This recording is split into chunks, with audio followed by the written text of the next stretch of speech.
మందిరంలో మనము కనబడాలి. మనము దీవించబడాలి అంటే ఈరోజు మనము దేవుని యొక్క మందిరంలో కనబడాలి. విశ్రాంతి దినం అనగా పరిశుద్ధ దినం. గడిచిన 6 దినములు మనం ఎన్నో పనులు చేస్తూ ఉంటాం, ఎన్నో కార్యక్రమాలకు వెళ్తూ ఉంటాం, ఎన్నో పనులు మనం చేస్తూ ఉంటాం.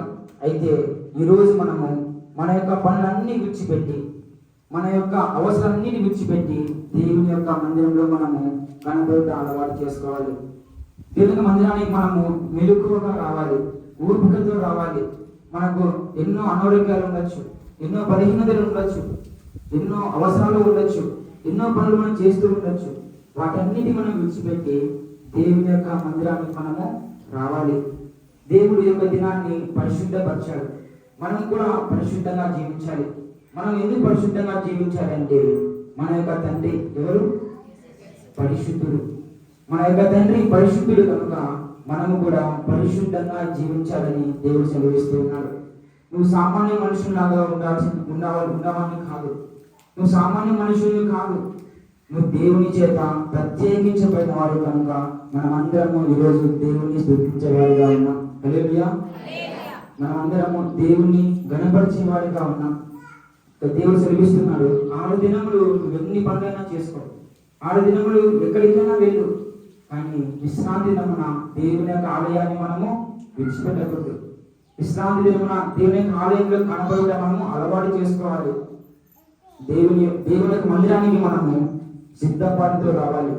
మనం ఒకసారి కూర్చొని మళ్ళీ ఇంటికి వెళ్ళి, మళ్ళీ కూర్చొని మళ్ళీ ఇంటికి వెళ్ళి అలాంటి పనులు మనం చేయకూడదు. దేవుని మందిరానికి మనం వచ్చినప్పుడు భయభక్తులతో, దేవుడు మనల్ని చూస్తున్నాడు, దేవుడు మన యొక్క మాటలు వింటాడు, మన ప్రార్థనలు వింటాడు అని భయభక్తులతో మనము దేవుని యొక్క మందిరానికి రావాలి. మొదటిగా మనం దేవుని యొక్క మందిరానికి ఎందుకు రావాలంటే పరిశుద్ధుడు కనుక, మనము పరిశుద్ధుల వారం కనుక మనము దేవుని యొక్క మందిరానికి రావాలి.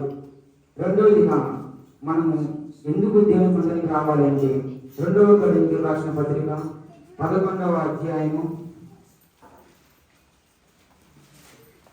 2వ కొరింథీయులకు రాసిన పత్రిక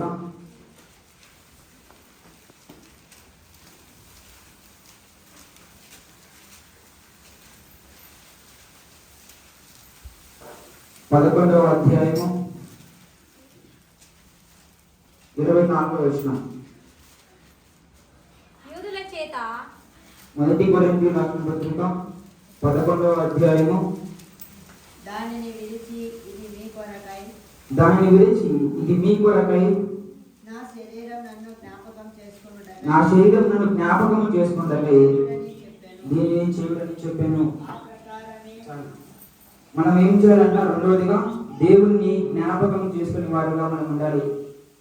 మన కుటుంబంలో వారిని జ్ఞాపకం చేసుకుంటాం, మన స్నేహితులను జ్ఞాపకం చేసుకుంటాం, మన బంధువులను జ్ఞాపకం చేసుకుంటాం. ఎవరైనా స్నేహితులు బర్త్డే వస్తే కరెక్ట్ 12 గంటలకి మనము ఫోన్ చేసి విష్ చేస్తాం. కానీ మనం దేవుణ్ణి మర్చిపోతాం. మనల్ని దేవుడు కాపాడుతూ ఉన్నాడు, మనం దేవుణ్ణి మర్చిపోయి తిరుగుతూ ఉంటాం.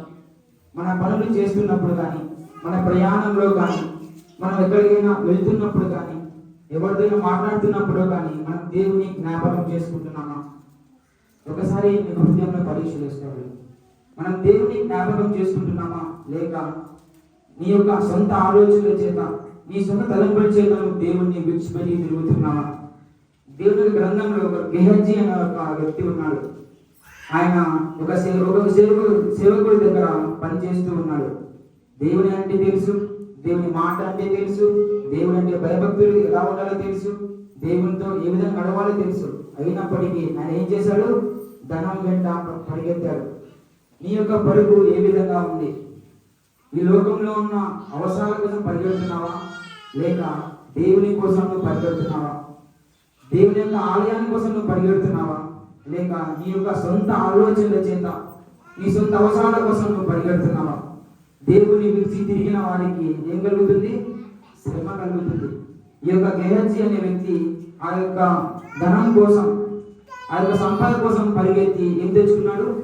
సృష్టిలోకాన్ని సంపాదించుకున్నాడు.